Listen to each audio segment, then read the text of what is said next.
और मान लो तुम्हारे पास में गंगा जी का जल नहीं है तो क्या शंकर जी तुम्हारी पूजन को स्वीकार नहीं करेंगे? अरे बोलो तो जम के, करेंगे ना? क्यों? स्कंद पुराण में वर्णन आता है, स्कंद पुराण में वर्णन आता है कि एक बहुत साधारण सी घर में रहने वाली एक दृष्टांत बड़ा सुंदर है। और एक घर में रहने वाली एक रेणुका मां नाम की एक स्त्री थी। थोड़ा ध्यान से सुनना इस स्कंद पुराण के चरित्र। रेणुका, वो रेणुका मां के पास में कुछ भी नहीं, उसकी एक बेटी थी, सुकन्या करके। रेणुका मां की एक बेटी थी सुकन्या, बड़ी सुंदर थी। और रेणुका मां भी शंकर भगवान की पूजन करती थी और सुकन्या भी शिव जी की पूजन करती थी। सरल विधि से पूजन करते थे। मंदिर जाते थे तो जाते जाते कोई वृक्ष की पत्तियां मिल जाती थी, वो शिव जी को चढ़ा देते थे।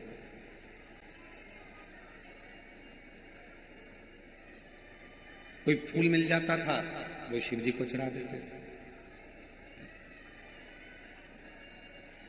और कई बार ऐसा हुआ कि रेणुका सुकन्या को कोई पत्ती नहीं मिली, कोई फूल नहीं मिला तो उन्होंने जल चढ़ा दिया।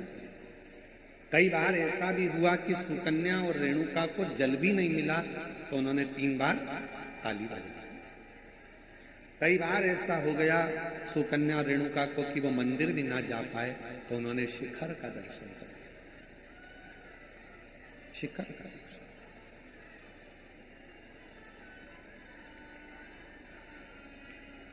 एक दिन रेणुका और सुकन्या दोनों बैठी हुई थी, और रेणुका सुकन्या बैठी हुई थी और वहीं से एक संत का निकलना हुआ। बड़े विरक्त संत थे, शंकर जी के परम भक्त थे वो। स्कंद पुराण का ये बहुत सुंदर दृष्टांत है, अपनी जिंदगी में उतारिएगा। रेणुका सुकन्या बैठी है और वहीं से संत का निकलना हुआ। विरक्त शिव के परम उपासक थे। उनके मुख से नित्य प्रति ओम नमः शिवाय, ओम नमः शिवाय, ओम नमः शिवाय, ओम नमः शिवाय जपा कर।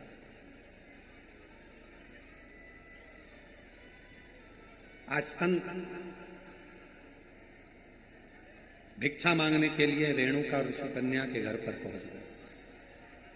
आवाज लगाई, माता भिक्षाम दे, माता भिक्षाम दे, भूख लगी है, थोड़ा अन्न का भाग दीजिए। रेणुका सुकन्या बाबा की आवाज सुनकर बाहर गई। दरवाजा खुला, आसन दिया, बिछाया, बिठाया, जल पिलाया, अंदर से भोजन ला कर दिया। पूजा की तैयारी कर रही थी शिव मंदिर जाने के लिए सुकन्या, और बाबा की दृष्टि पड़ गई उस पूजन की थाली पर। और जैसे ही संत की दृष्टि पूजन की थाली पर पड़ी तो संत ने बात बात में पूछ लिया, ये पूजन में सारा साहित्य रखा हुआ है पर गंगा का जल नहीं है तो तुम्हारी पूजन शिव स्वीकार नहीं करेंगे। ये संत ने कह दिया रेणुका और सुकन्या से, आपकी पूजन में, आपकी पूजा की थाली में गंगा का जल नहीं है तो शिव इस पूजन को स्वीकार नहीं करेंगे। अब तो संत कहकर चले गए। सुकन्या की बुद्धि में वो बात बैठ गई और सुकन्या मां के चरणों में प्रणाम कर कर बोली कि मुझे गंगा का जल चाहिए, मुझे गंगा का जल। बाबा कहकर गए हैं, संत कहकर गए हैं कि जब तक गंगा का जल पूजन की थाली में नहीं होगा तब तक शिव प्रसन्न नहीं होंगे, शिव इस पूजन को स्वीकार नहीं करेंगे। अगर भगवान शंकर को पूजन स्वीकार है, अगर भगवान शंकर को पूजन स्वीकार करना है तो गंगा का जल का होना जरूरी है। स्कंद पुराण कह रही है कि सुकन्या और रेणुका दोनों आंखों में जल भर ली। कहा एक काम करो सुकन्या, तुम गंगोत्री चली जाओ और गंगा जी के उद्गम से गंगा जी का जल लेकर जाओ। सुकन्या हाथ जोड़कर बोली, मां मैं अकेली कन्या, मैं अकेली स्त्री गंगा का जल लेने के लिए कैसे जाऊंगी? शिव की पूजन सुकन्या ने भी बंद कर दी, रेणुका ने भी बंद कर दी। दोनों शंकर के मंदिर नहीं जा रही हैं क्योंकि संत कहकर गए हैं कि गंगा का जल होना जरूरी। अब गंगा का जल ही नहीं है तो शंकर मंदिर जाके करूंगी क्या? अब गंगा का जल ही नहीं है तो शिव जी के शिवालय में जाकर करूंगी क्या? ना सुकन्या मंदिर जा रही है, ना रेणुका मंदिर जा रही है। तभी मेरे ओघड़ दानी ने ध्यान दिया और आज भगवान शंकर का चेहरा कुछ उतरा हुआ था तो नंदी ने पूछ लिया, प्रभु क्या बात है, आज आपका मुख उतरा हुआ, आज आपका चेहरा उतरा हुआ, प्रभु क्या बात है? भगवान देवादिदेव महादेव ने कहा, नंदी एक रेणुका और एक सुकन्या एक गांव में निवास करती हैं, उनके पास में जो होता है वो मेरा श्रृंगार करती हैं, पूजन करती हैं। एक संत भिक्षा मांगने के लिए आए थे और वो उनको ज्ञान देकर चले गए, उनको बताकर चले गए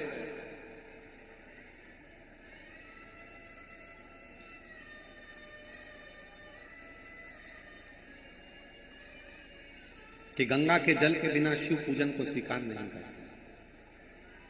ना मां मंदिर जा रही है, ना बेटी मंदिर जा रही है, दोनों विचार में लगे हैं कि गंगा का जल कहां से लेते हैं, गंगा का जल कैसे लेते हैं, दोनों विचार।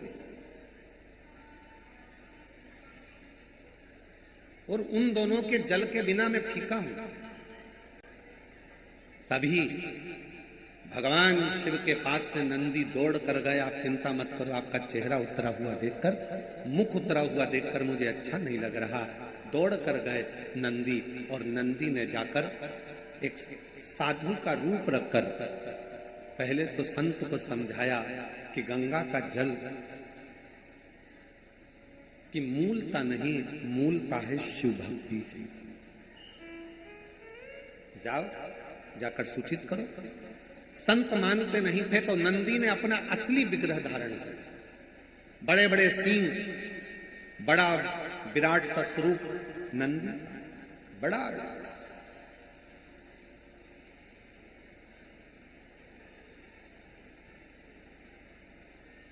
और इतना विराट केवल एक हुई है कि वो पूजन करने वाली जिस भाव से पूजन करती थी, जैसी मंदिर जाती थी, जो जिस भाव से पूछता था उसकी पूजन तुमने बंद करा दी केवल एक गंगा के जल के लिए कि पूजन में गंगा का जल होना जरूरी है।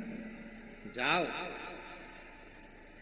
नंदी ने कहा, संत ए साधु, जाकर वो रेणुका और सुकन्या से जाकर कहो कि जब शंकर भगवान के ऊपर एक लोटा जल चढ़ता है, जब शिव जी के ऊपर पानी की एक बूंद गिरती है, जब शंकर भगवान के ऊपर अगर कोई साधारण जल भी चढ़ता है तो वो शंकर के ऊपर चढ़ा और जैसे उनके शिवलिंग पर चढ़ा, जटा से लगा तो वो अपने आप गंगा जल बन जाता है, अलग से गंगा जल की जरूरत नहीं पड़ती।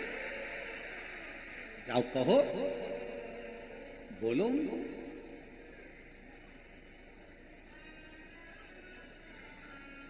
कहां से लाऊं गंगा, कहां से लाऊं यमुना, कहां से लाऊं गंगा, कहां से लाऊं यमुना, कहां से लाऊं सरयू आपार पड़ी रे, वो बोले तेरी सेवा हमसे ना बनी रे, शिव शंकर तेरी सेवा हमसे ना बनी रे। गंगा का जल मूल नहीं, मूल है आपके हृदय का भाव, हृदय का।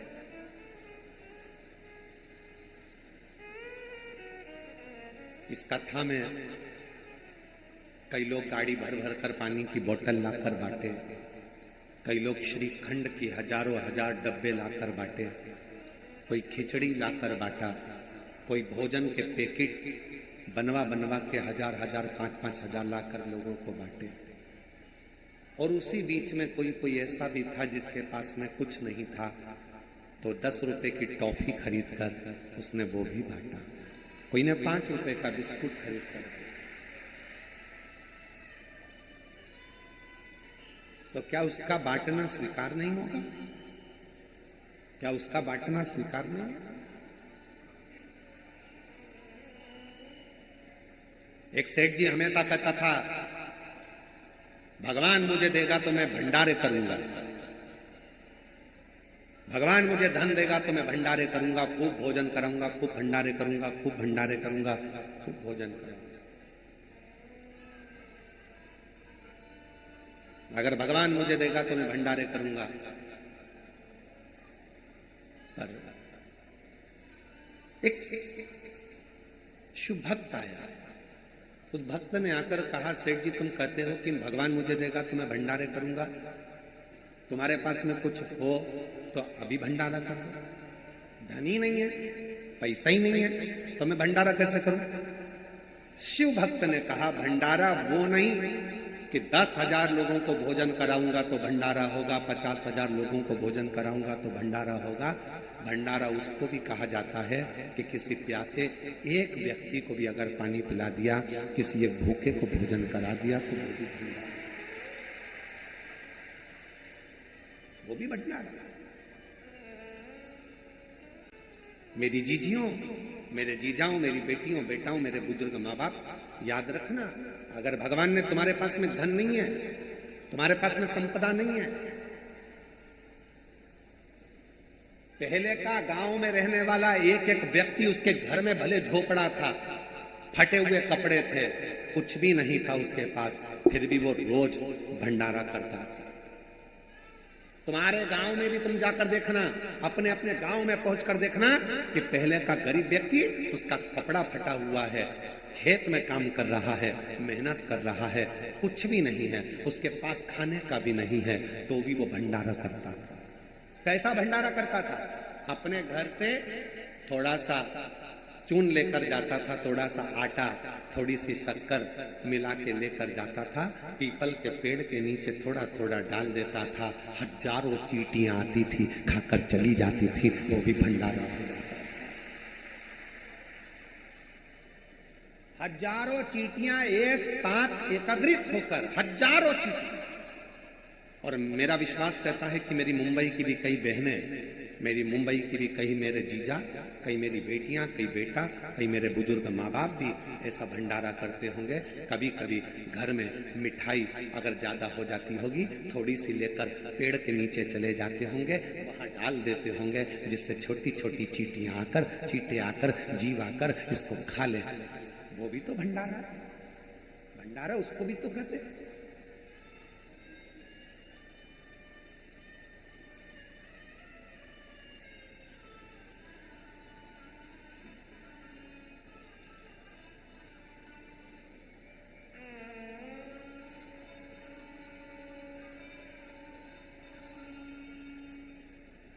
लगभग 34 साल पहले एक संत से मिलना हुआ था, नर्मदा जी की परिक्रमा का। जब हमने नर्मदा परिक्रमा करी थी तब एक संत से मिलना हुआ था, फिर उस संत का दर्शन कभी नहीं।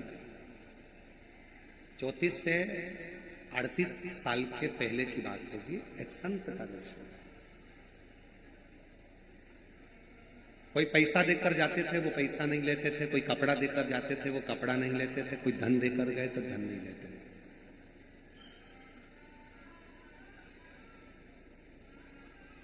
हर 4 महीने में वो भंडारा करते थे, और भंडारा धन का नहीं करते थे, भंडारा अन्न का नहीं करते थे, भंडारा भोजन का नहीं करते थे, क्योंकि ये धन अगर ले लूंगा, किसी को अगर भोजन कराऊंगा तो पैसा तो दूसरे का है, फायदा मेरा क्या होगा। तो वो भंडारा ना अन्न का करते थे, ना धन का करते थे, ना वस्त्र का, ना वैभव का करते थे। मां नर्मदा की गोद में रहते थे, शिव की भक्ति करते थे। बड़ा दुर्बल पतला सा शरीर था और शूलपाणेश्वर क्षेत्र में उनका निवास था। शिव मंदिर में जाकर,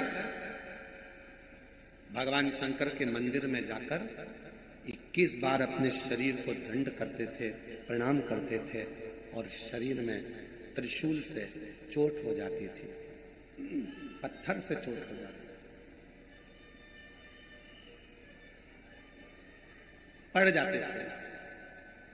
अपनी चटाई पर, कुशा के आसन पर सो जाते थे। 4 दिन तक शरीर का भंडारा चलता था, उसमें जीव उत्पन्न हो जाते थे, इल्लियां पड़ जाती थी, कीड़े पड़ जाते थे। वो इल्ली और कीड़े उसके शरीर को खाते थे और 4 दिन का भंडारा पूर्ण करने के बाद वो संत नर्मदा जी की डुबकी लगाता था और उसका शरीर पूरा की पूरा वापिस वैसा की वैसे। ऐसे संत के दर्शन, माई नर्मदा की परिक्रमा हमने करी उस समय पर ऐसे संत के, आज के समय में वो संत मिलना मुश्किल है, वो साधु मिलना मुश्किल है। मेरा निवेदन है मेरी जीजियों, जरूरी नहीं कि आपके पास में करोड़ों रुपए इकट्ठे होंगे तब आप भंडारा करोगे। चुटकी भर थोड़ा सा अन्न लेकर पेड़ के नीचे डाल दोगे तो चींटियां खा लेंगी, वो भी भंडारा। किसी गौशाला में जाकर यदि थोड़ी सी सेवा कर लोगे वो भी भंडारा। पक्षी को थोड़ा सा दाना दे दोगे वो भी भंडारा। तालाब में पड़ी हुई बहुत सारी मछलियां हैं, घर से थोड़ा सा अन्न भाग ले जाकर उन मछलियों को दे दोगे वो भी भंडारा है। भंडारा तो वो भी भंडारा। मानो तो मैं गंगा मां हूं और ना मानो तो बहता पानी। जिसने शिव महापुराण की कथा को समझ लिया उसकी जिंदगी सार्थक हो गई। गंगा मां को ढूंढने मत जाओ। जरूरी नहीं कि शंकर जी की पूजन में गंगा का जल होना जरूरी है। शंकर की पूजन में गंगा का जल भले ना हो पर गंगा जैसी पवित्रता शिव की पूजन में जरूर होना चाहिए। मन की पवित्रता। रेणुका और सुकन्या के पास में संत ने आकर कहा कि तुम गंगा के जल को ढूंढने मत जाओ, मंदिर जाओ और तुम्हारे घर का जल भरकर लेकर जाओ। तुम्हारे घर का जल जब शिव जी पे चढ़ेगा, चढ़ते ही वो अपने आप गंगा जल बन जाएगा। उस पे चढ़ा और गंगा जल, गंगा मैया आई, अविरल बहती बहती बहती बहती। कौन उनको रोके? शंकर भगवान ने अपनी जटा में गंगा जी को लाकर विराजमान कर दिया। गंगा जी शिव जी की जटा में जाकर बैठ गई और जटा में जाकर जब गंगा जी बैठ गई तो गंगा जी के मन में भी एक बार अहंकार आ गया था।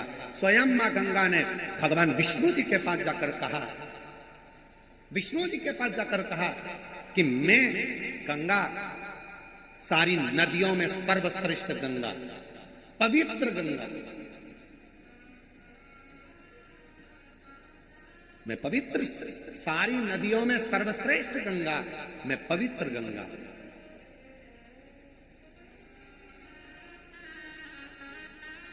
और मेरे जल के बिना लोगों को मुक्ति नहीं मिल सकती।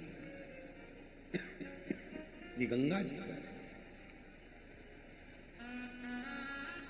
भगवान नारायण ने तुरंत कहा कि गंगा तुम्हारी महत्वता तब तक है जब तक तुम शंकर की जटा में आओ। तुम्हारा सम्मान शिव की जटा से है, तुम्हारा आदर शंकर की जटा से है। और तुम कह रही हो कि मेरी महत्वता ज्यादा है। गंगा, शंकर भगवान के शरीर से अगर एक साधारण पानी भी छू जाता है तो वो गंगा के जल के बराबर श्रेष्ठ हो जाता है। गंगा के जल के बराबर वो श्रेष्ठ हो जाता है। बुरा होता है, बुरा होता है ना। ये पसीने की गंध आ रही है, पसीना है, अगर ज्यादा शरीर में पसीना आए तो कौन तुम्हारे पास में बैठे? शरीर के पसीना बदबू मारे तो कौन तुम्हारे बाजू में बैठे? गंगा तुम बताओ, शरीर का पसीना कैसा होता है? गंगा जी कहने लगी पसीना तो अच्छा नहीं होता, शरीर का पसीना तो गंध मारता है, बदबू देता है, ये तो ठीक नहीं है। तो गंगा, अब देखो शरीर के पसीने का फल क्या है। शंकर भगवान ने तप करा, तप करते से शिव जी के शरीर से पसीना बह निकला। वो पसीना जो बह निकला शंकर के शरीर से बह निकला तो वो पसीना सामने आकर खड़ा हो गया। उस पसीने ने एक स्त्री का रूप ले लिया जिसका नाम सरिता हो गया। सरिता ने हाथ जोड़ लिया, मैं कहाँ जाऊं, क्या करूं? शंकर भगवान कहते हैं तू चिंता मत कर, मेरे शरीर से निकली है ना, तुझे चिंता करने की जरूरत नहीं है। ब्रह्मा जी के कमंडल में जाकर बैठ जा, जब मैं तुझे बुलाऊंगा तब पृथ्वी पर कल्याण करने के लिए आ जा। ब्रह्मा जी के कमंडल में जाकर वो सरिता बैठ गई, नारवद्य के अंदर जाकर बैठ गई। और जब भगवान गंगा मैया का जब अहंकार और ज्यादा हो गया तब शिव ने उस कमंडल में से सरिता को निकाल कर बाहर बुलाया। शंकर जी ने कह दिया आज से पृथ्वी पर तू भी लहर करती हुई धारों में नदी की धार में बहेगी और तेरा नाम नर्मदा होगा। तू मां नर्मदा के नाम। भगवान विष्णु ने कहा गंगा जी सुनो, तुम कह रही थी कि मेरी श्रेष्ठता है, शिव का पसीना भी जल बन जाता है और वो गंगा के जल से भी श्रेष्ठ हो जाता है, ये शिवपुराण कहती है। सुनो गंगा, अभी आगे और देखिए। शंकर भगवान कहते हैं संतो, गंगा का स्नान यमुना का पान, गंगा का स्नान यमुना का पान और नर्मदा का केवल दर्शन व्यक्ति को मोक्ष दे देता है। मां नर्मदा का केवल दर्शन व्यक्ति को मोक्ष दे देता है। महाराज गंगा का अहंकार टूट गया। मैं सोचती थी कि मेरे जल से मुक्ति है, पर लोग मुझ में नहाएंगे तो मुक्त होंगे, यमुना का जल का पान करेंगे तो मुक्त होंगे, पर नर्मदा मां शिव के शरीर का पसीना एक ऐसा भी है कि शंकर के शरीर से निकली हुई वो नर्मदा जिसका केवल स्नान भी ना करा जाए, पान भी ना करा जाए, केवल दर्शन ही कर लिया मां नर्मदा का तो मुक्ति हो। अभी तो रुको गंगा, तुम्हारा अहंकार पूरा टूटना चाहिए। गंगा तुम्हारे कंकर शंकर नहीं मान्य होंगे, किसी नदी का कंकर शंकर मान्य नहीं होता, पर केवल एक नर्मदा नदी ऐसी है जिसका कंकर भी शंकर हो जाता है, जिसका कंकर भी शंकर हो जाता है। तो नर्मदा जी की आंख से जल बहने लगा, आंख से अश्रु बहने लगा, आंख से अश्रु, नयन से जल।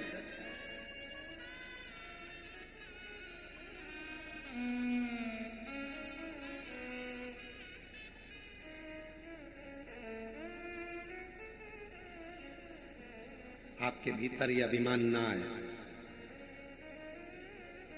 बहुत सारे लोग हैं ऐसे दुनिया में, बहुत सारे लोग जो अपनी अपनी रोटी सेकने के लिए भगवान को भी विभाजित करने में लगे हैं।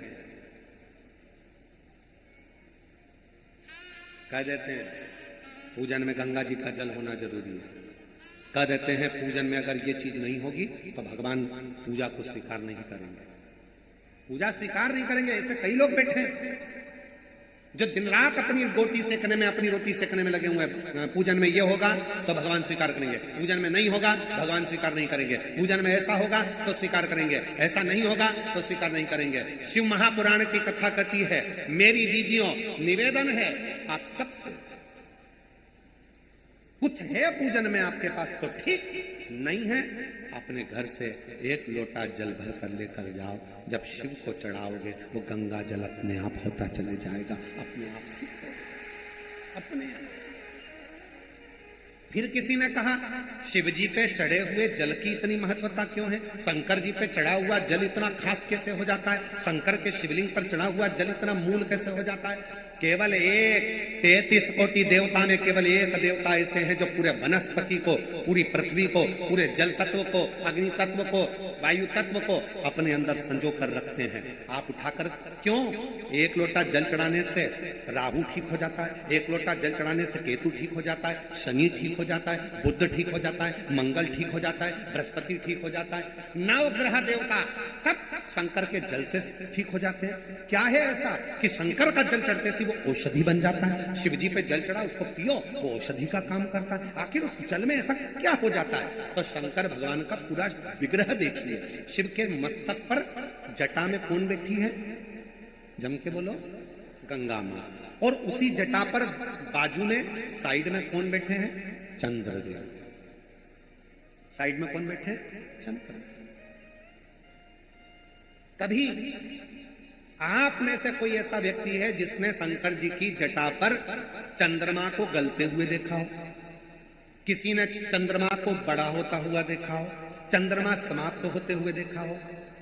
केवल एक मेरे देवादिदेव महादेव शंकर ऐसे हैं जिनके मस्तक पर जो चंद्रमा शंकर ने द्विज का रख लिया, वो चंद्रमा ना कभी घटता ना कभी कुछ होता, वो कभी समाप्त नहीं होता। क्यों?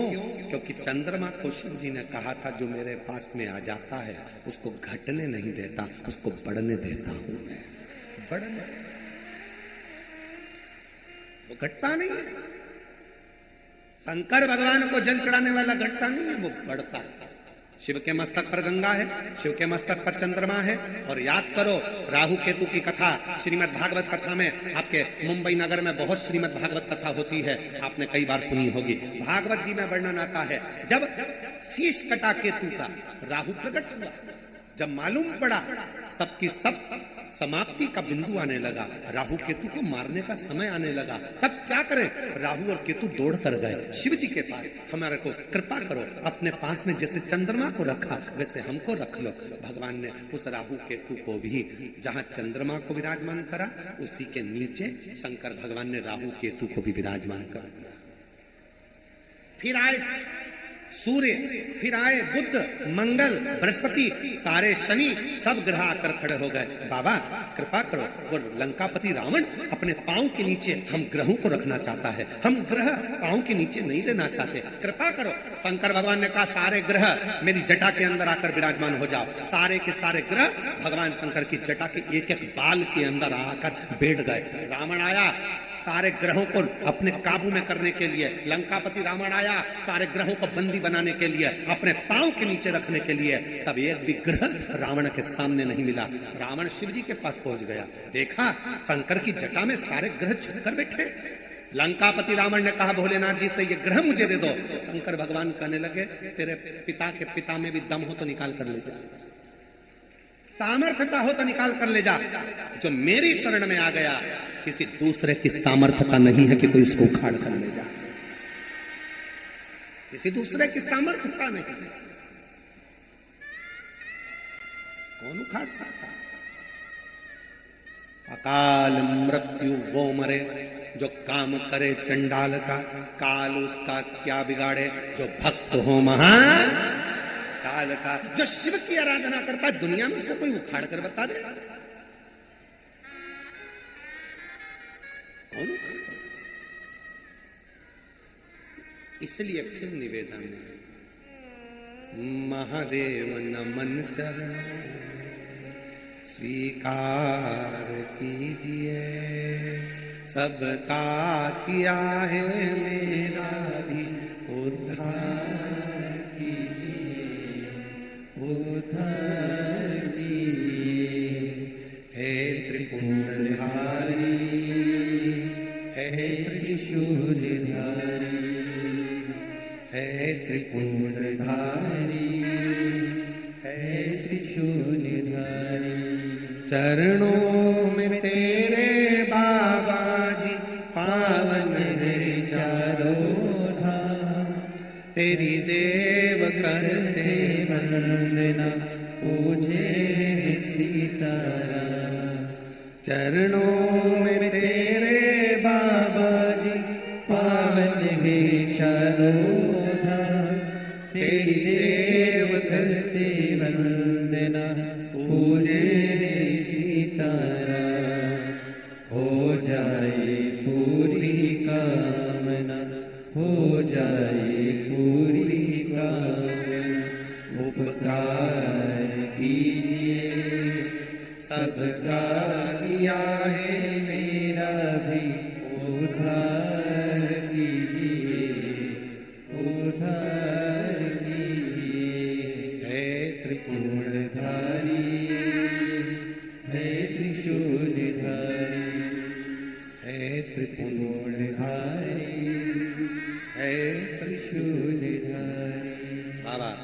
कृपा करिए। कौन उखड़ सकता है?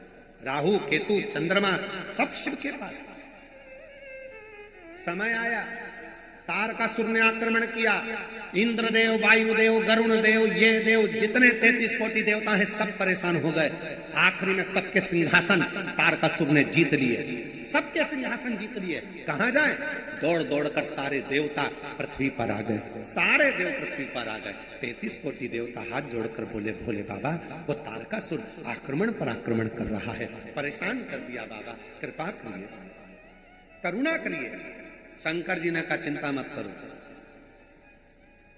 शिवलिंग के सामने से जहां से जल बहकर जाता है उस स्थान पर जाकर 33 कोटि देवता बैठ जाए। आप लोगों ने कहा होगा कि शंकर जी के मंदिर में जहां से पानी निकल कर जाता है उसको लांघा नहीं जाता।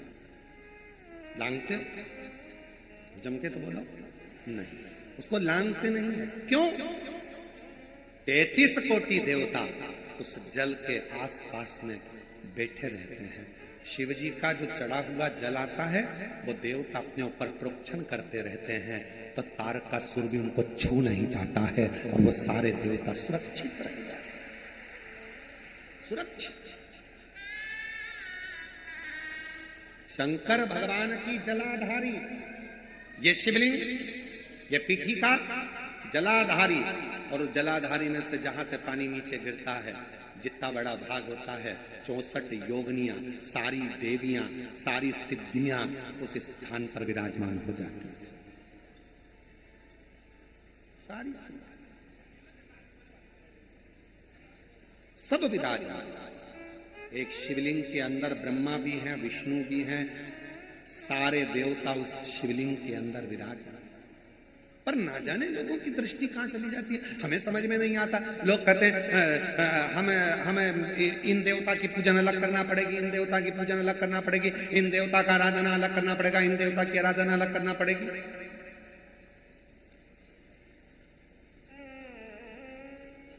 कई कई माताएं ऐसी भी हैं, शंकर जी के मंदिर में जाकर लोटा भरकर पानी ले जाती हैं और लोटा भर के पानी ले जाकर गणेश जी को चढ़ाएगी, पार्वती जी को चढ़ाएगी, कार्तिकेय जी को चढ़ाएगी, शंकर जी को चढ़ाएगी, और फिर बाद में कहेगी मैं तो रोज मंदिर जाती हूँ और भगवान मेरी सुनते ही नहीं है, भगवान मेरा जल स्वीकार नहीं कर रहा है। महाराज कहते हैं 1 लोटा जल सारी समस्या का हल। जल चढ़ाते चढ़ाते मेरे 2 साल हो गए पर भगवान नहीं सुन रहा। क्यों नहीं सुन रहा? क्योंकि सियोर वाले बाबा ने कहा है 1 लोटा जल, बोलो बोलो, सारी समस्या का हल। तुम शंकर जी को 1 लोटा जल कब दे रहे हो? ईमानदारी से बोलना। जल तो ले गई थी 1 लोटा, पर उसी में से चढ़ा दिया गणेश जी को, उसी में से चढ़ा दिया पार्वती जी को, उसी में से चढ़ा दिया कार्तिकेय जी को, बचा कुचा जल था हर हर महादेव। शंकर भगवान बोले आधा लोटा जल नहीं, 1 लोटा जल सारी समस्या का हल। और तू चढ़ा रही आधा लोटा जल, तो कैसे होगा समस्या का हल? अभी भी तेरी बुद्धि में वो फंसा हुआ है कि गणेश जी अलग है, अभी भी तेरी बुद्धि में फंसा हुआ है कि पार्वती जी अलग है, अभी भी तेरी बुद्धि में फंसा है कि कार्तिकेय अलग है। और यहाँ शिव पुराण कर रही है, ये शंकर जी का शिवलिंग, ये पीठी का जिस पर शिवलिंग रखा है, पार्वती जी का हस्त कमल, जहां से पानी बहता है, बीच में अशोक सुंदरी, साइड में गणेश जी, लेफ्ट में कार्तिकेय जी, शिव जी के ऊपर जो बूंद बूंद पानी गिर रहा है वो शंकर जी की 5 लड़कियां, जया, विषहरा, शामली बारी, दौतली, देव। जब सारे की सारा परिवार जब इस शिवलिंग में है तो तू अलग से गणेश जी को पानी क्यों चढ़ा रही है, अलग से कार्तिकेय को जल क्यों चढ़ा रही है, अलग से पार्वती मैया को जल क्यों चढ़ा रही है? सारी समस्या का हल 1 लोटा जल है। शिव महापुराण को समझ लेना। गणेश जी को नहीं, पार्वती को नहीं। गणेश जी कपड़े पहने रहते हैं, पार्वती जी कपड़े पहने रहती है और तुम पानी ले जा के उनको गीला करती रहती हो। पार्वती जी भी सोचती है कौन सी समस्या में फंस गए। गणेश जी भी कहते हैं पिताजी जल तुम पे चढ़ता था, अब लोग हम पे भी चढ़ा रहे हैं। शिव महापुराण नहीं कर रही है, शंकर जी की शिव पुराण कर रही है। एक पीठिका में, एक शिवलिंग में सारे देवता विराजमान हैं। अब हम आपसे एक बात पूछते हैं, उत्तर देना जरा। तुम्हारे घर में पौधा लगा है कोई सा गमले में? अरे उत्तर तो दो। लगा है, ठीक है। पानी पत्ते पे देते हो क्या? नहीं। पानी डाली पर देते हो क्या? फल में देते हो क्या? पानी कहां देते हो? उसकी जड़ में। जब एक ही जगह पर पानी दे दो तो दूर अपने आप पहुंच जाएगा। पर तुम ना जाने कैसे हो गए कि हर जगह अलग अलग डिजाइन में पानी दे रहे हैं। जड़ में पानी डालो, फल में पहुंचेगा। जड़ में पानी डालो, पत्ती में पहुंचेगा। जड़ में पानी डालो, डाली में पहुंचेगा। जड़ में पानी डालो, पूरे पौधे में पहुंचेगा। जल में जड़ के अंदर पानी डालो, पूरे वृक्ष में पहुंचेगा। उसी तरह 33 कोटि देवता को अगर पूज नहीं सकते, प्रणाम नहीं कर सकते, नमन नहीं कर सकते, आराधना नहीं कर सकते, शंकर पर एक लोटा जल डालो, सारे देवताओं को पहुंच जाएगा। सारे देवता।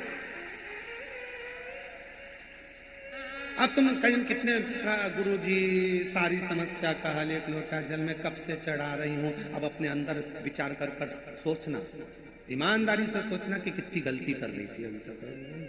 लोटा तो एक ले जाती थी और चढ़ा सबको आती थी। पशुपतिनाथ की कथा कर रही है, जितना प्रसाद बनाया वो पूरा मंदिर में लेकर जा, मतलब आधा हिस्सा नहीं। चावल का दाना चढ़ता है जिसको अक्षत कहा जाता है शिव जी को, पूरा दाना चढ़ता है, आधा नहीं। आधा नहीं, सब चढ़ा रहा है। और बोलो बोलो बोलो, झूठ नहीं बोलना, सत्य बोलना। बोलो गलती हुई कि नहीं, जम के तो बोलो जरा। हुई है ना गलती? गलती अपने अपने अपने अपने पिता के पास में बोल रहे हैं कि गलती हो गई। हो गई गलती, आप सुधारेंगे। अगर कोई मंदिर में गणेश जी को पानी चढ़ा रहा, पार्वती को चढ़ा रहा, कार्तिक को चढ़ा रहा, तो उनको कहेंगे नहीं नहीं, इनको शंकर तुझ में रब दिखता है यारा मैं क्या करूं, तुझ में ही सब बसता है यारा मैं क्या करूं, हर एक उसी में बसा।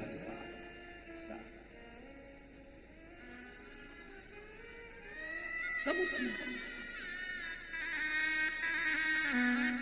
कहां तक जगह जाएंगे? एक जगह बैठकर उस परमात्मा को अपने मन का, मेरा तू ही तो हमदर्द है जिसे हर दर्द कहता, मेरा तू ही तो हमदर्द है जिसे हर दर्द, दुनिया प्रभु चुपचाप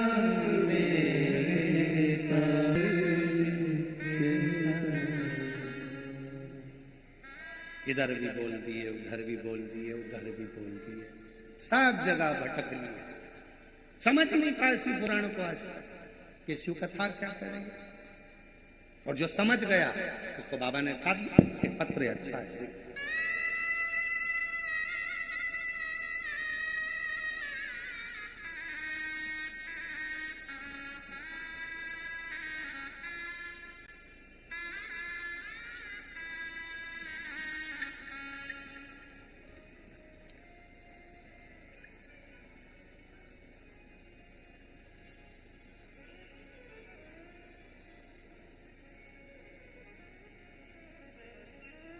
गुरुजी मैं दादर नगर हवेली सिकवासा की रहने वाली हूँ, बापी गुजरात की हूँ।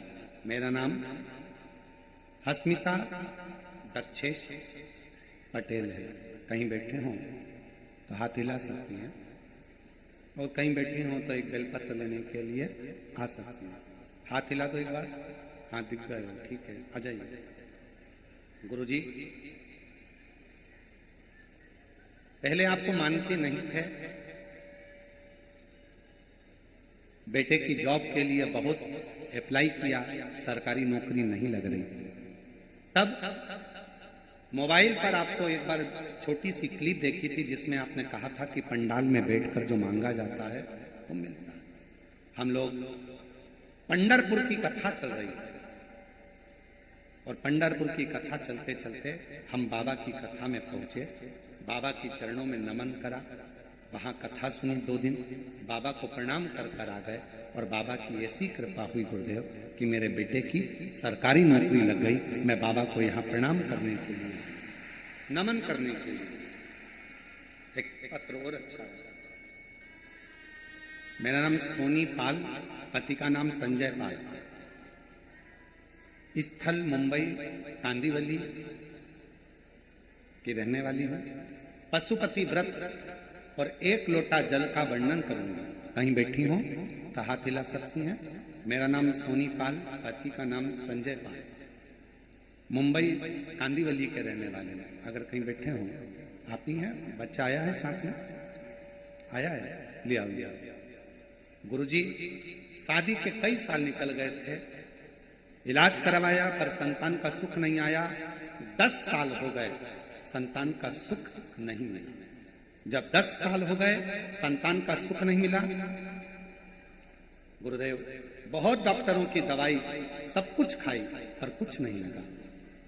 7 साल तक दवा किए, संतान का सुख नहीं हुआ। फिर मैं निराश हो गई, लेकिन मैं आपको नहीं जानती थी, ना तो आपकी कथा सुनती थी। गुरुजी मेरे पापा का नाम हरिराम, माता का नाम समता। मेरे पापा के दोस्त ने आपके बारे में कहा और आस्था पे आपकी कथा सुनने को कहा। गुरुजी फिर मैंने आस्था पे आपकी कथा सुनी तो मेरे मन में विश्वास हुआ। गुरुजी मैं सीहोर गई और वहां कंकर शंकर की पूजा की और कंकर शंकर भगवान को लेकर घर आ गए। मुझे नहीं पता था गुरुजी कि सीहोर का कंकर इतना प्रबल है। गुरुजी मैं बाबा को नमन की और मैंने पूरा भरोसा था मेरे बाबा, मेरे शिव पिता, मेरे शिव भगवान पे मुझे गर्व पूरा की पूरा पिता पर पशुपति व्रत किया और सफेद आंकड़े की जड़ सफलता मिली। और बाबा की कृपा से 18 जनवरी 2025 को 10 साल के बाद मेरे घर में औलाद का सुख प्राप्त हुआ। 10 वर्ष के बाद एक पत्र और बड़ा सुना।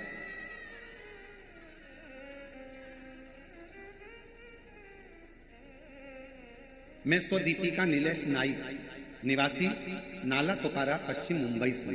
कहीं बैठे हो तो हाथ हिला सकते हैं। मैं दीपिका नीलेश नाइक, निवासी नाला सोपारा, पश्चिम मुंबई। कहीं बैठे हो हाथ हिला सकते हैं, और अगर आए हो तो बेलपत्र लेने के लिए आ सकते हैं। गुरुदेव कई वर्ष संतान का सुख नहीं हुआ।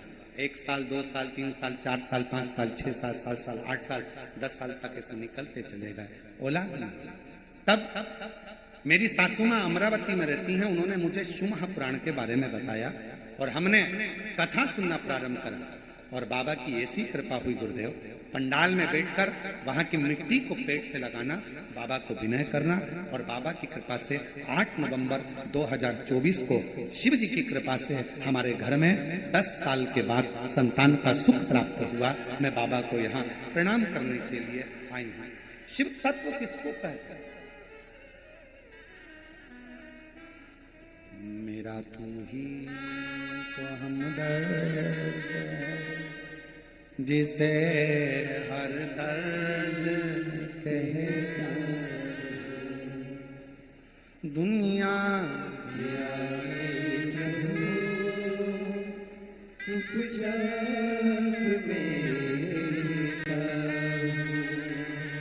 दुनिया के आगे प्रभु चुपचाप मेरे मेरा तू ही तो हमदर्द जिसे हर दर्द कहता हूँ। आप उससे विनय क्यों ना करें? क्यों भटक रहे? क्यों भटके? यहाँ वहां वहां वहां नहीं, शंकर तुझ में रब दिखता है यारा, मैं क्या करूं? एक शिव में सब दिखता है, सब शिव में दिखता है। क्यों भटके?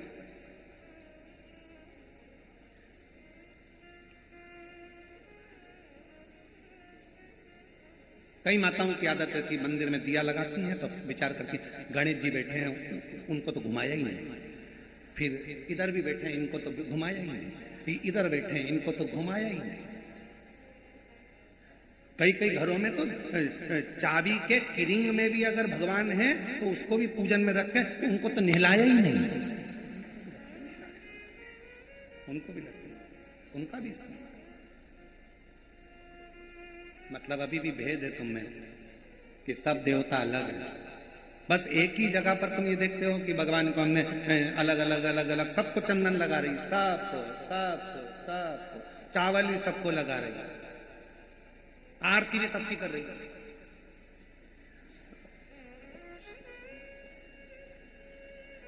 जैसे भगवान कोनी मार के कह रहा मेरे गया।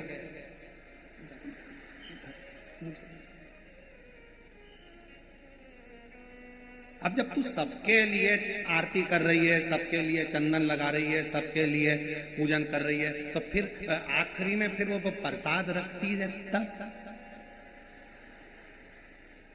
प्रसाद कोई इतनी सी कटोरी में लेके आई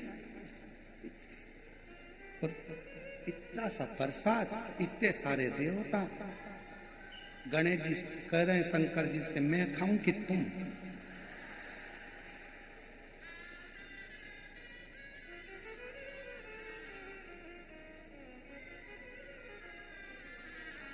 इतना छोटा सा मंदिर है, सब बैठे हैं उसमें, सब। और गई तीरथ करने के लिए तो वहां से और ले आई, चलो और चलो। सारा मंदिर में देवता ही देवता, देवता ही देवता, देवता ही देवता, देवता ही देवता इकट्ठा बैठा। उसी मंदिर में पानी का लोटा, उसी में कटोरी में प्रसाद, उसी में भगवान बैठे सब कपड़ा पहन पहन के, और मालूम पड़े वो छोटा सा पानी का लोटा लुढ़क गया, सब गीला हो गया। अब गणेश जी कह रहे भोलेनाथ जी से, गीले हो गए पिताजी। पिताजी बोले बेटा अब तो गई आरती करके, कल आएगी। अब ऐसे ही बैठना ठंड में, कहा मतलब हृदय से, दिल से वही दिखे जो तुम्हारे घर में भगवान बैठे हैं, चाहे लड्डू गोपाल जी हो, शंकर जी हो, राम जी हो, कृष्ण जी हो, राधा रानी हो, चाहे देवी जी हो, चाहे दत्त हो, चाहे हरि विठल हो, सब में उसी का एक सुर, उसी का एक सुर, कोई अलग।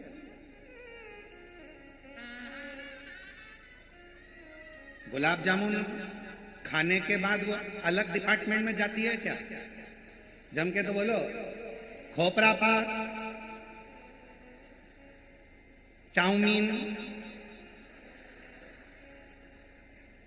भेलपुरी,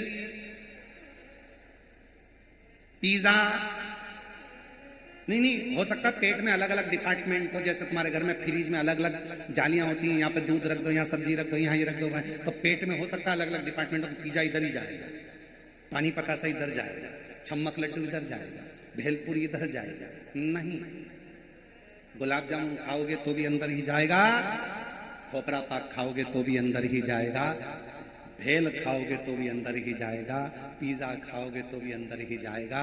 चाहे राम कह लो, चाहे कृष्ण कह लो, चाहे शिव कह लो, चाहे दत्त कह लो, आखिरी में वहीं जाएगा।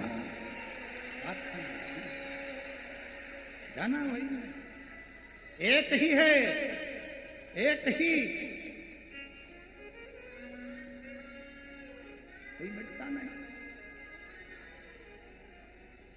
वही है। नजर वही आता, कोई दूसरा दिखता ही नहीं। वो तो फिर वही वाली बात आ गई, आ बैठ मेरे पास तुझे देखता रहूं, बैठ मेरे पास तुझे देखता रहूं, तू कुछ कहे ना मैं कुछ कहूं। जब उसके सामने पहुंचो कुछ नहीं दिखे, ना मैं कुछ कहूं ना तुम कुछ कहो, बैठ मेरे पास तुझे देखता रहूं, बैठ मेरे। कुछ नहीं दिखता, कुछ भी नहीं, एक शिव दिखता, केवल शिव। अभी हम आ रहे थे, जब हम लोग सीहोर से चले तो रास्ते में आते आते हमारी आदत में थोड़ा सा हम प्रयास करते हैं कि सफर जितना गाड़ी से हो, प्रयास क्यों? क्योंकि रास्ते भर पेड़ों के नीचे बहुत सारे शंकर के शिवलिंग मिलते हैं। पूरा रास्ता तय करने में कम से कम 108 शिवलिंग पर हमारा जल चढ़ जाता है। इसलिए हम प्रयास करते हैं कि गाड़ियों से, हमारा प्रयास रहता है, ज्यादा से ज्यादा हम प्रयास करते हैं कि बाय कार गाड़ियों से निकलें।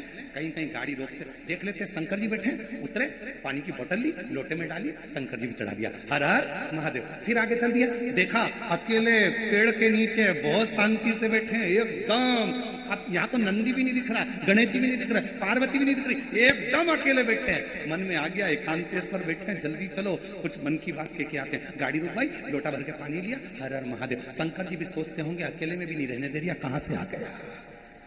एकांत में बैठे, लोटा भर के जल चढ़ाकर बाबा स्वीकार करता है। चलते चलते ऐसे कई शंकर के ओटले मिलते हैं। बड़े बड़े मंदिर में हम नहीं जा पाते क्योंकि भीड़ रहती है, वहां पब्लिक बहुत रहती है, धक्का मुक्की हो जाए, कोई को लग जाए। इसलिए जो एकांत में गाड़ी से जा रहे हैं, बीच में कहीं मिल गए, अकेले बैठे हो, चल दिया। कई बार गाड़ी को रोक करके देते हैं, रोको रोको गाड़ी, शंकर जी बैठे हैं, एकांत में बैठे हैं और बाबा को स्मरण कर लिया। ये दिल की लगाव, ये प्रेम है, ये स्नेह, इसको प्रेम कहते हैं। और एक तुम सब लोग हो, कई लोग ऐसे गाड़ी से जा रहे हैं बहुत तेज स्पीड में, किसी को नहीं देख रहा, भले सदा बाप पास में से निकल गया। स्पीड, गाड़ी की स्पीड कब कम हुई? जब खड्डा आया, स्पीड ब्रेकर आया, तब गाड़ी की स्पीड कम हुई। हम खड्डे को देखकर गाड़ी धीमी नहीं करते, हम स्पीड ब्रेकर देखकर गाड़ी धीमी नहीं करते, हम तो महादेव को देखकर अपने आप धीरे धीरे धीरे धीरे स्पीड स्लो कर। शिव को देखकर क्यों? दुख में सुमिरन सब करें, सुख में करे ना कोई। जो सुख में सुमिरन कर ले तो फिर खड्डा और स्पीड ब्रेकर का प्रेम से शिव का भजन करते करते चलो, स्मरण करते करते चलो। दुनिया ये रोड पर बना हुआ स्पीड ब्रेकर देखकर जैसे गाड़ी स्लो हो जाती है, वैसे ही शिव को देखकर थोड़ा सा अपना भाव नरम करो। सामने शंकर का मंदिर दिखे, भले मंदिर में ना जाओ, पर जाते जाते कहे तो दो हर हर। एक हमारे उज्जैन की कथा आती है, बड़ी सुंदर, बहुत सुंदर कथा उज्जैन की।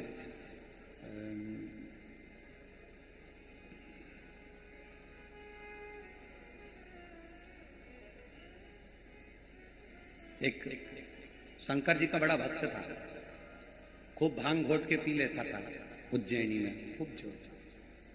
उसका नियम था शंकर जी के मंदिर में जाकर शंकर जी को हर हर महादेव कहता था और जम के चिल्लाता था, भोलेनाथ मैं आ गया, हर हर। मंदिर में कह देता था। आज क्या हुआ, भांग इतनी चढ़ गई, इतनी चढ़ गई, इतनी चढ़ गई कि जाना था इस गली में, पहुंच गया उस गली में। और उस गली में पहुंचा तो वहां शंकर जी का मंदिर नहीं था, गणेश जी का मंदिर था। वहां पहुंच गया, उसने जो आंख खोलकर देखा भांग के नशे में धुत, और जो आंख खोलकर देखा तो गणेश जी बैठे थे। तो गणेश जी से बोला, पिताजी कहाँ है तुम्हारे? गणेश जी कोई जवाब ना दिया, फिर भी खूब भांग के नशे में। तो हाथ जोड़कर बोला, पिताजी को बोल देना मैं आया था, हर हर महादेव। चला गया, चला गया। शंकर भगवान पार्वती जी के पास बैठकर इतने मुस्कुराए, पार्वती ये भक्त भी बड़ा गजब का है, मैं नहीं दिखा तो छोरे को बोलकर चले गया, पिताजी को बोल देना मैं। कभी मौका लग जाए अपनी जिंदगी में, कभी मौका लग जाए, कभी तुम्हारी जिंदगी में मौका लग जाए, सिद्धि विनायक गणेश जी का दर्शन करने के लिए जाओ, दगड़ू गणेश का दर्शन करने के लिए जाओ, अष्ट विनायक का दर्शन करने के लिए जाओ। उनके मंदिर में एक बार आवाज लगाकर कह देना, हर हर महादेव। सबसे ज्यादा खुश होंगे मेरे गणेश जी महाराज, आज तो मेरे पिता का आशिक आया, आज मेरे पिता को चाहने वाला आया, और पिता का प्रेमी मेरा भी प्रेमी। कभी हरि विठ्ठल का दर्शन करने के लिए पंढरपुर में जाओ, क्योंकि भारत की भूमि पर केवल एक भगवान नारायण का मंदिर ऐसा है, पूरी भारत की भूमि में क्या पूरे विश्व में केवल भगवान पांडुरंगा हरि विठ्ठल का मंदिर ऐसा है जिसमें भगवान विष्णु के सिर पर शंकर का शिवलिंग है, और पूरी दुनिया में एक हरि विठ्ठल। देवादिदेव महादेव भगवान शिव, ओगरदानी प्रकाशदर्शी कैलाश अविनाशी, भगवान शंकर की पवित्र कथा कर रही है। शिव महापुराण की कथा वर्णन कर रही है। गंगा मैया का जो भीतर का अभिमान था, उसको भगवान विष्णु ने मां नर्मदा जी का चरित्र दर्शन कराकर, उनका स्वरूप का दर्शन कराकर उस अभिमान को छोड़ दिया। फिर निवेदन करें कि जरूरी नहीं है कि शंकर की पूजन में गंगा जल हो या कोई वस्तु ही नहीं। शिव की पूजन में सबसे ज्यादा मूल है आपका विश्वास, आपकी भक्ति, आपकी दया।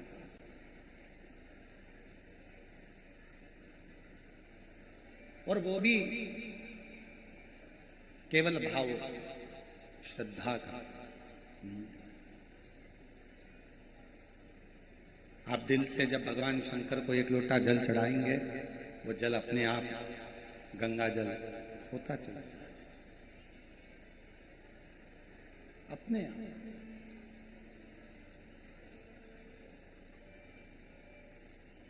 कहते हैं यदि जीवन में अगर कोई बहुत उलझनों में फंस जाए और बहुत बड़ी समस्याओं से जब व्यक्ति घिर जाता है, उसे कोई राह नजर ना आए, तो अपने घर के नजदीक में जो शंकर का मंदिर है, अपने घर के पास में जो शिव का शिवालय है, अपने घर के नजदीक में जो शंकर का मंदिर है, वहां एक लोटा जल चढ़ाना रोज प्रारंभ करना चाहिए। रोज, प्रतिदिन। जब आप रोज एक लोटा जल चढ़ाना प्रारंभ कर देंगे, शिव के मंदिर जाना प्रारंभ कर देंगे, तो समस्या आपकी नहीं रहेगी, वो समस्या आपकी शिव की होगी, शंकर। एक बात आपसे पूछें, एक बच्चा अपनी माता का हाथ पकड़कर या पिता का हाथ पकड़कर बाजार में घूमता है, उसको पूरा बाजार अच्छा लगता है, पूरा मार्केट अच्छा लगता है, पूरा मेला अच्छा लगता है। और जब वही बच्चा अपने माता पिता का हाथ छोड़ देता है, तो उस बच्चे को वो बाजार, वो मार्केट, वो मेला अच्छा नहीं लगता, वो बाजार अच्छा नहीं लगता, फिर वो मार्केट, वो मेला उसको अच्छा नहीं लगता। वो मेला, वो बाजार कब तक अच्छा लगेगा? जब तक वो बच्चा अपने माँ बाप का हाथ पकड़ा हुआ है, तो वो मेला उसको पूरा अच्छा लगेगा। उस मेले में उसको गुड़िया भी मिलेगी, गुड्डा भी मिलेगा, उसको खिलौना भी मिलेगा, टॉफी भी मिलेगी, आइसक्रीम भी मिलेगी। क्यों? क्योंकि उसका बाप, उसका पिता, उसकी माँ उसके साथ में, तो उसको सब कुछ मिलता रहेगा। उसी तरह ये संसार का मेला है, शिवजी का हाथ पकड़कर रखना तो तुम्हें दुनिया का सारा सुख प्राप्त होता रहेगा। ये संसार का मेला तुम्हें अच्छा लगता है, ये पूरा संसार का मेला तुम्हें अच्छा लगेगा। एक चरित्र है राजा भोज का। पृथ्वी के एक ऐसे राजा हुए, राजा भोज। एक माता अहिल्या बाई होलकर और दूसरे राजा भोज, ये दो शंकर के ऐसे उपासक हुए जिन्होंने अपने जीवन में एक काम करा कि शंकर भगवान के मंदिरों का जीर्णोद्धार करवाना और शंकर भगवान के मंदिरों का निर्माण करना। मां अहिल्याबाई होलकर जी ने भी शिव मंदिरों के बहुत निर्माण करवाए, बहुत। और आज खुशी इस बात की है, एलईडी बंद पड़ी हैं, एलईडियां चालू करवाई है।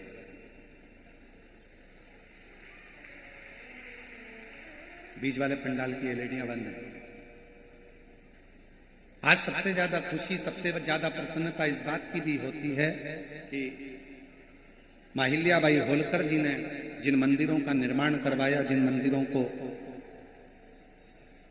बनवाया, राजा भोज जी ने जिन मंदिरों का निर्माण करवाया, जिन मंदिरों को जीर्णोद्धार करवाया, बनवाया, आज बीच में जगत गुरु शंकराचार्य जी जब प्रकट हुए और जगत गुरु शंकराचार्य जी ने चारों तरफ शंकर भगवान का खूब खूब गुणगान किया, तो पूरे दुनिया में जगत गुरु शंकराचार्य जी की प्रेरणा से शंकर जी के मंदिरों का और शंकर भगवान की आराधना का केंद्र भारत की भूमि रही। पर बीच में एक ऐसा समय आ गया था जिस समय में लोगों ने भगवान शंकर को एक और कर दिया था। शिव मंदिर लोग नहीं जाते थे, शंकर जी की आराधना नहीं करते थे, शंकर मंदिर में पूजन नहीं करते, केवल सोमवार को चले जाते या प्रदोष को चले जाते या सावन महीने में चले जाते या शिवरात्रि पर चले जाते। उसके अलावा भगवान शंकर की आराधना करने कोई नहीं जाता। और आज जो माँ अहिल्याबाई होलकर ने जो मंदिर बनवाए, जो राजा भोज जी ने मंदिर बनवाए, जो जगत गुरु शंकराचार्य जी ने अपना पथ निश्चित करा, आज देखकर बड़ी खुशी होती है कि पूरे भारत की मेरी जीजियां, मेरे जीजा, मेरी बेटियां, बेटे और मेरे बुजुर्ग माँ बाप आज जिन शंकर जी के मंदिर में लोग ताला लगा कर रखते थे, आज शंकर जी के मंदिर में अपार भीड़ पड़ी हुई है।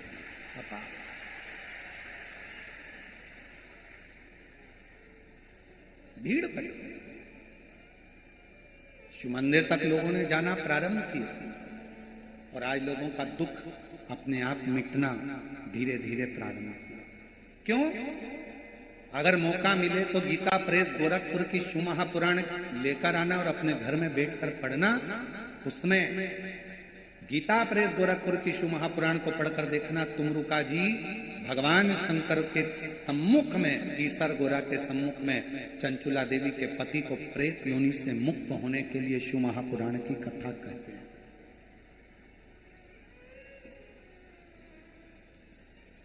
और जब शिव महापुराण की पोथी पूरी होती है, शिव महापुराण की कथा जब पूरी होती है, तो भगवान शंकर भगवान ने तुमरुका जी से कहा कि मांगो, इस कथा के विराम पर मैं आपको दक्षिणा क्या दूं? क्या दक्षिणा दूं मैं आपको? शिव पुराण विराम हुई है, इसकी दक्षिणा मैं आपको क्या दूं? तब तुमरुका जी ने कहा, बाबा बस एक वर दे दो। जब कलयुग बढ़े, घोर कलयुग जब बढ़ता चले जाए, चारों तरफ कोई ना कोई तन से दुखी होगा, कोई मन से दुखी होगा, कोई धन से दुखी होगा, कोई बीमारी से, इतनी बीमारियां कलयुग में बढ़ती चली जाएगी, इतनी बीमारियां बढ़ती चली जाएगी। किसी का लीवर, किसी की किडनी, किसी का थायराइड, कोई सोराइसिस, कोई हार्ट, कोई नेत्र, कोई ना कोई बीमारी घरों में घिरती चली जाएगी जैसे जैसे कलयुग बढ़ेगा। जैसे जैसे कलयुग बढ़ेगा, लोगों के पास धन तो बढ़ेगा पर उम्र कम होती चली जाएगी। क्यों? क्योंकि बीमारियां भिड़ती चली जाएगी। किसी को नहीं मालूम पड़ेगा कि जवान से जवान व्यक्ति भी अपने प्राणों को छोड़कर जाने लगेंगे। तब बाबा जब चारों तरफ कलयुग अपना पांव पसारे और बीमारियां लोगों को घेरने लगे, दुख लोगों को घेरने लगे, तकलीफें लोगों को घेरने लगे, तब मेरे बाबा, अब ये बात तो हो गई, तुमरुका जी ने कह दी। इतनी देर में माँ पार्वती जी ईश्वर और गोरा के रूप में बैठी थी, तो तुमरुका जी ने उनसे भी कहा कि आप एक वर और दे दीजिए, एक वर और दे दीजिए। क्या वर? तुमरुका जी ने कहा, ये वर दे दीजिए, कोई कन्या, कोई स्त्री, कोई नारी जिस भाव से कथा को सुनती है, मान लो वो अखंड सौभाग्यवती होकर कथा सुने तो भी वो अपने पति के लोक को जाए, और मान लो कोई बेधव्य हो गई, पति चला भी गया, या किसी की जिंदगी में कोई कुंवारा भी रह गई और उसका विवाह नहीं हुआ, तो भी अगर वो शिव महापुराण की कथा श्रवण कर ले तो उसको अपने पति और पिता शिवलोक की प्राप्ति हो, वो भटके नहीं और उसका कल्याण। ये इसीलिए कलिकाल में शिव महापुराण की कथा की मूलता है।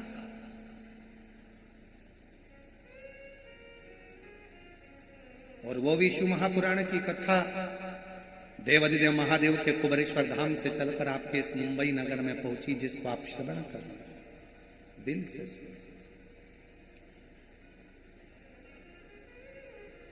शंकर भगवान ने कहा, तुमरुका जी तुम्हारे मुख से सुनी हुई शिव पुराण की कथा चंचुला देवी के पति को मुक्ति देती है। कोई शिव भक्त जो भगवान शंकर को सर्वस्व मानता, कोई शिव भक्त जो भगवान शंकर के बिना एक मिनट ना रह पाता हो, कोई शिव भक्त जो शंकर की साधना में आराधना में डूबा रहता हो, यदि उसके मुखाग्रविंद से कभी शंकर की कथा सुनने को संसार के लोगों को मिलेगी तो संसार के लोगों का हित होगा और उसका दुख, उसकी तकलीफ, उसका कष्ट बाबा कहते हैं मैं स्वयं मिटा दूंगा, स्वयं।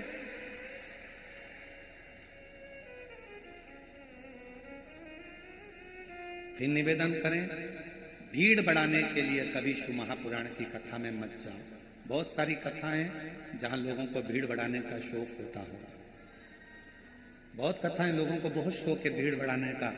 शिव महापुराण भीड़ बढ़ाने के लिए मत आना, शिव महापुराण में भाव बढ़ाने के लिए आना कि मुझे शंकर को पाना है, ये मेरे अंदर का भाव।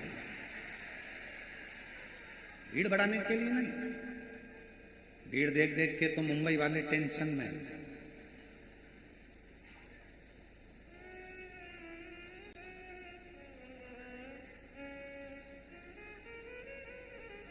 वो लोग कहते हैं ना, मैं तेरे घर आऊंगा छप्पर फाड़ के या पर्दा फाड़ के आए,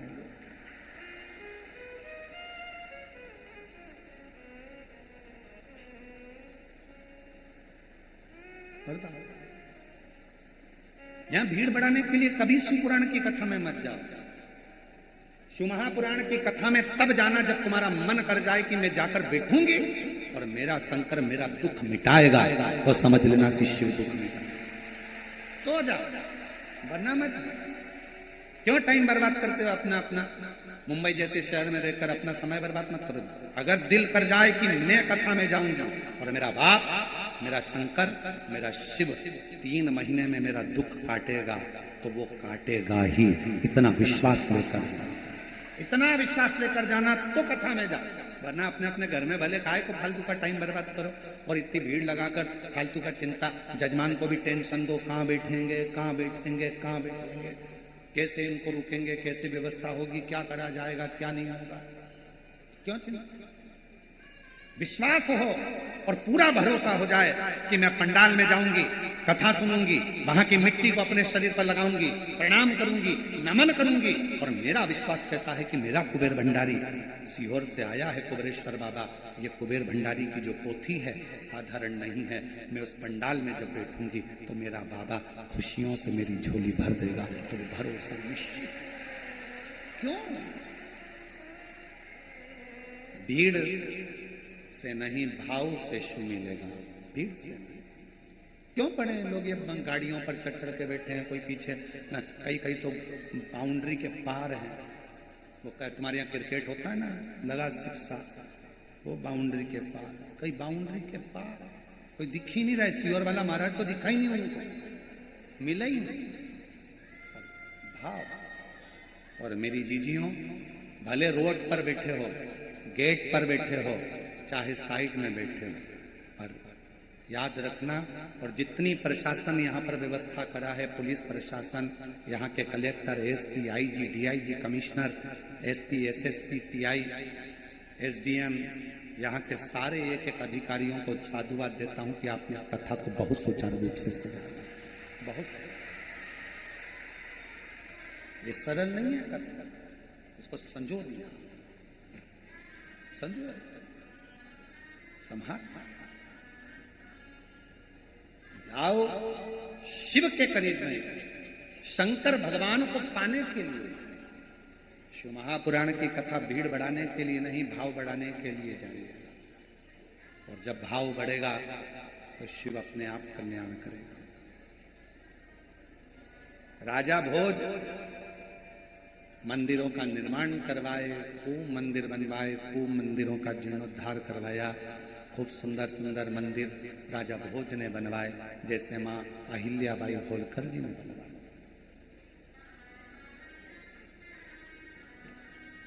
जैसे माँ अहिल्याबाई होलकर जी ने मंदिरों का निर्माण करवाया, जैसे माँ अहिल्याबाई ने मंदिरों का जीर्णोद्धार करवाया, ऐसे मंदिरों का निर्माण राजा भोज जी ने, राजा भोज।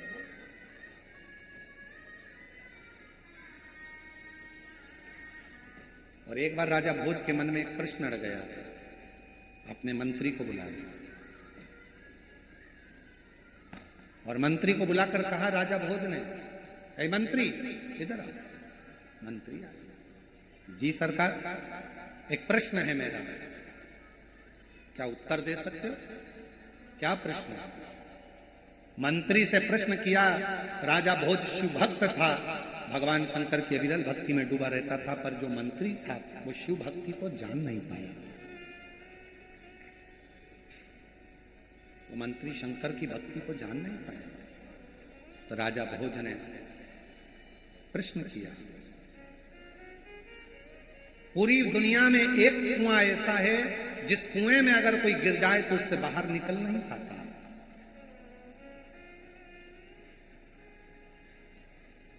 वो कौन सा कुआं है जिस कुएं में अगर कोई गिर गया तो वो निकल कर बाहर कभी नहीं आ सकता?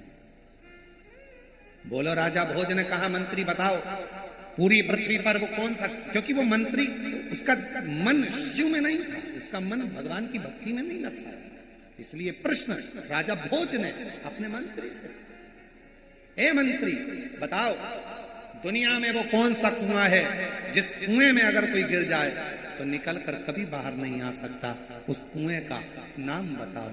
मंत्री ने कहा, महाराज वो कुआं तो मुझे याद नहीं है, पर मैं कुछ दिन में इसका उत्तर दे दूंगा।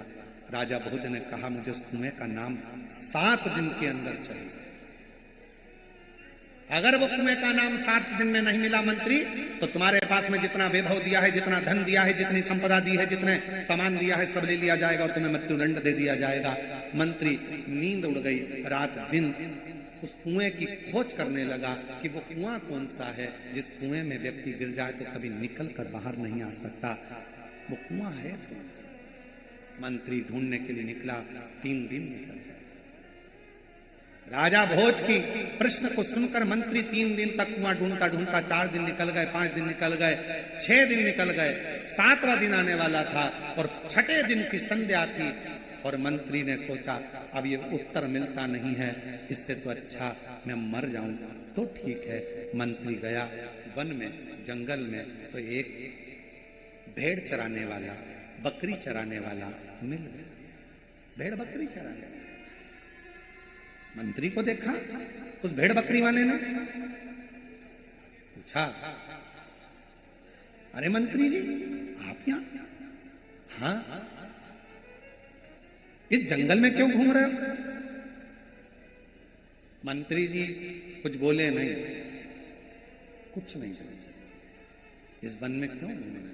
कुछ नहीं। एक शब्द, कोई शब्द। फिर पूछा, उत्तर दीजिए मंत्री जी, क्या बात है, आप मुझे तो बताओ। मंत्री जी ने विचार करा कि मैं इतना विद्वान, मैं इतना ज्ञानी, मैं इतना वैभववान, और ये बकरी चराने वाले से, भेड़ चराने वाले से मुंह मिलाऊंगा? ये बकरी चराने वाला, भेड़ चराने वाला मुझसे प्रश्न कर रहा और मैं इसको बताऊंगा? मंत्री जी बताने को तैयार नहीं हुए। समय निकलता गया, संध्या ढलती चली गई। मंत्री जी मरने के लिए जा ही रहे थे, तभी फिर कहा, मंत्री जी बताओ तो सही कि आखिर बात क्या है? क्या बोलो तो, हुआ क्या? तब मंत्री जी ने कहा कि राजा भोज ने एक प्रश्न दिया है, संसार में वो कुआं कौन सा है जिस कुएं से कोई जीवित कभी बाहर नहीं निकला, कोई निकल ही नहीं पाया, ना जिंदा ना मरा, उस कुएं से निकला ही नहीं। उस कुएं का नाम बताना है, और अगर नहीं बताऊंगा तो मेरा राज्य, मेरा धन, मेरा वैभव, मेरा सब कुछ वो राजा ले लेगा। इतनी सी बात, तो ले लेने दे राजा को धन, ले लेने दे राजा को बंगला, ले लेने तो राजा को संपदा, छोड़ दो। अरे क्यों राजा के पास जाते हो? मेरे पास रहो, मेरे पास ऐसी पारस मणि रखी है, वो पारस मणि मैं तुमको दे दूंगा। उस पारस मणि को तुम जिससे छुओगे सोना बन जाएगा, राजा की जरूरत ही नहीं पड़ेगी। मंत्री ने मन में सोचा, गजब की बात कह दी इस बकरी चराने वाले, गजब की बात। चलो लाओ, अब तो मुझे भय नहीं है, अब मुझे डर नहीं है, अब मैं नहीं जाऊंगा राजा के पास में, अब तो मैं यहीं पर तुमसे पारसमणि लेकर धनपति बन जाऊंगा। लाओ वो पारसमणि मुझको दे दो। कहाँ है पारसमणि? तब बकरी चराने वाला, भेड़ चराने वाला बोला कि मणि तो दे दूंगा, पर मेरी एक शर्त है। क्या शर्त है? तुम्हें भेड़ का जो दूध है बकरी का वो पीना पड़ेगा। मंत्री ने कहा मैं और भेड़ बकरी का दूध पीऊंगा? नहीं पी। भेड़ चराने वाले ने बोला तो पारसमणि भी नहीं मिलेगी। मंत्री ने मन में सोचा कि मरता क्या ना करता, बकरी का दूध पीने को तैयार होगा। शर्त है, बकरी का दूध दूंगा, मना नहीं है, तुम पीने को तैयार हो गए, मना नहीं है, पर मैं झूठा कर दूंगा। इतने में तो मंत्री ने कहा तेरा बकरी चराने वाले का, भेड़ चराने वाले का झूठा दूध पीऊंगा? मैं नहीं पीता, मत ले पारसमणि। ठीक है, मैं बकरी का दूध तेरा झूठा पी लूंगा, तैयार, पर मैं बकरी का दूध दूंगा, झूठा दूंगा, तुझे पीना पड़ेगा, पर मैं उसको बर्तन में नहीं दूंगा। ये सामने जो हड्डी का टुकड़ा पड़ा हुआ है, मनुष्य की खोपड़ी पड़ी हुई है, इस खोपड़ी की हड्डी में डालकर वो दूध दूंगा, पीना पड़ेगा। मना कर दिया, मैं नहीं पी सकता ऐसा दूध, मत पी, पारसमणि नहीं मिलेगी। आखिरी में उसने कहा ठीक है, मैं हड्डी में दूध डालकर पी लूंगा, तू दे दे। तब जैसे ही हड्डी में दूध दिया, मंत्री पीने ही वाला था, हाथ रोक लिया उस बकरी चराने वाले ने और कहा मंत्री जी, दुनिया में केवल एक ही कुआं है जिसमें से कोई निकल नहीं पाया, वो है लोभ का कुआं, जिसमें गिरने के बाद दुनिया का कोई व्यक्ति निकल कोई नहीं। एक लोभ का कुआं ऐसा होता है जिसमें गिरने के बाद व्यक्ति निकल नहीं सकता। और तुरंत राजा भोज के पास मंत्री दौड़ कर गया कि वो लोभ का कुआं है। राजा भोज ने मंत्री से कहा मंत्री, ये तेरे लिए कथा थी, याद रखना, शिव को पाने वाला लोभ से नहीं, साधना से शिव को पा सकता है। लोभ से, साधना से शिव को पाना कोई साधारण नहीं है, साधारण नहीं। आसक्तियों से परे होकर शिव को पाया जा सकता है। तारकासुर के 3 बेटे थे जिनको भगवान शंकर ने संहार किया, और शिव जी का नाम पशुपति नाथ, पशुपति। क्या वो पुत्र जिनको तारकासुर ने स्वयं ज्ञान दिया था कि सबसे बेर करना पर शंकर से नहीं, शिव का अपमान, शिव भक्त का अपमान, शंकर का अपमान एक भी देवता स्वीकार नहीं करते, एक भी देवता। इसलिए शिव भक्ति में जितना मन लगा सकते हो लगाओ, जितना दिल लगा सकते हो लगाओ। एक लोटा जल चढ़ाकर शंकर को जितना रिझा सकते हो रिझाओ। ना कोई दिखावे से, ना ढोंग से, ना प्रपंच से, ना पाखंड से, ना कोई दिखावे से शिव कभी प्रसन्न नहीं होते। शंकर की प्रसन्नता है केवल उसका भाव। आपका निर्मल मन जब पूर्ण तरह से शिव पर समर्पित हो जाएगा तो फिर वो शिव तुम्हारा हो गया और तुम शिव के हो गए। फिर कुछ भी बीच में नहीं।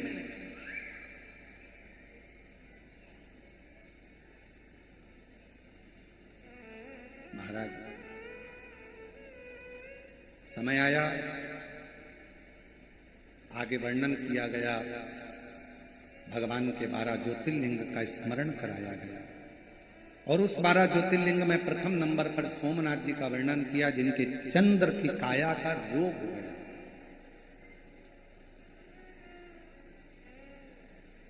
श्रापित हो गए थे चंद्र, काया का रोग हो गया था। और फिर निवेदन करूं आप सबसे,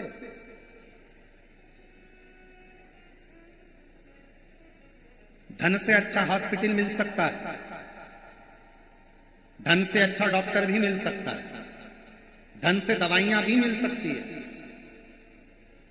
धन से अच्छी अच्छी मशीनें भी मिल सकती हैं, पर याद रखना धन से श्वासें नहीं मिल सकती।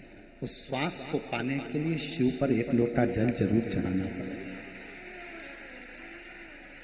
अंत समय प्रभु आना पड़ेगा, वचन दिया तो निभाना पड़ेगा। आए ना आए प्रभु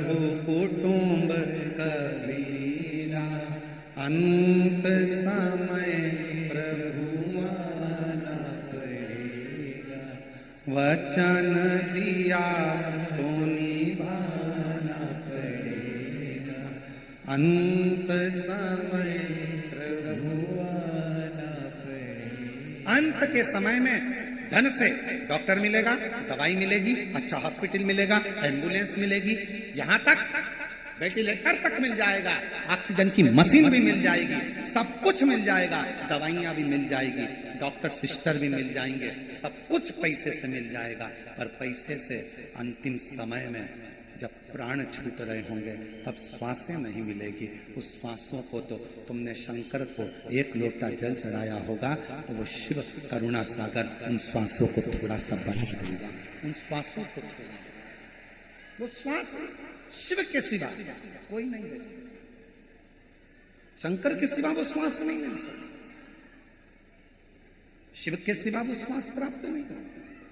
21,600 श्वास इस शरीर से रोज निकलती है और वो 21,600 श्वास में से कौन सी श्वास आखिरी होगी ये किसको मालूम,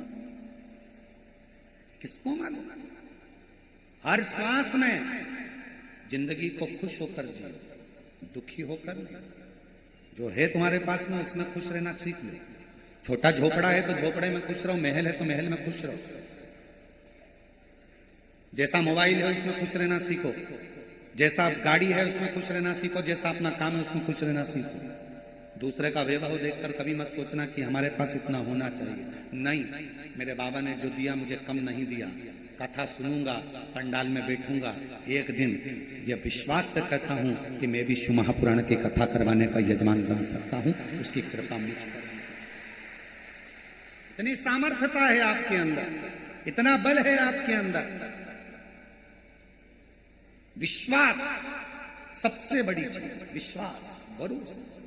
चंद्रदेव को लग गया था कि मुझे दक्ष प्रजापति ने श्राप दिया है कि मैं काया का रोग हो गया, शरीर बेकार होने लगा, पर चंद्र को मालूम था कि मुझे कोई नहीं संभालेगा। सारे देवताओं के पास चंद्र गए, काया का रोग ठीक नहीं हुआ, तब आखिरी में शिव के पास गए, बालू रेत का शिवलिंग बनाकर आराधना करी, चंद्रदेव के काया के रोग को मुक्त करा, भगवान सोमेश्वर नाथ हो गए। फिर अगला वर्णन आया, षडानंद कार्तिकेय जी दुष्ट होकर चले गए, जिनको भगवान शंकर पार्वती जी ने मनाया, श्री शैलम पर जाकर बैठे तो मल्लिकार्जुन के रूप में विराजमान हो गए।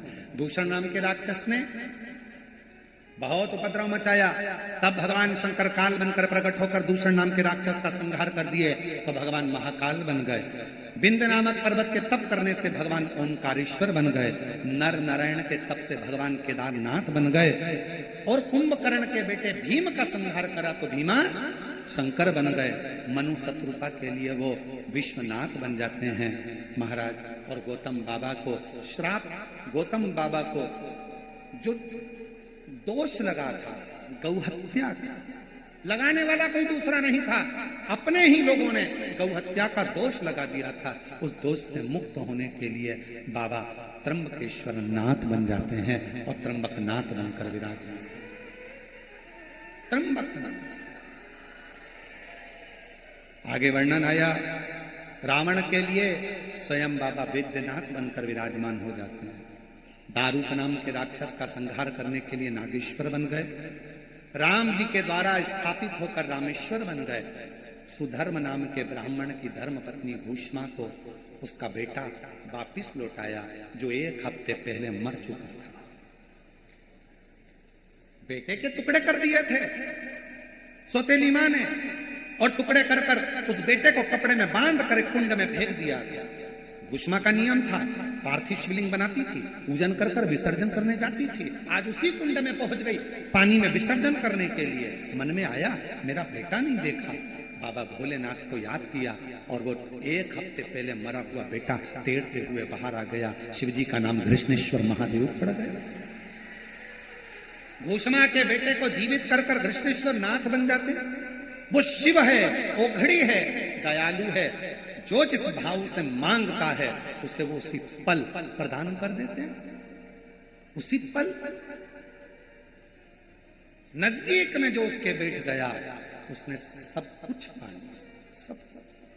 और याद रखना, हीरा को परखइयो राम कोई नहीं है, संसार में हीरे का परखदार दुनिया में बहुत कम होता है, बहुत कम।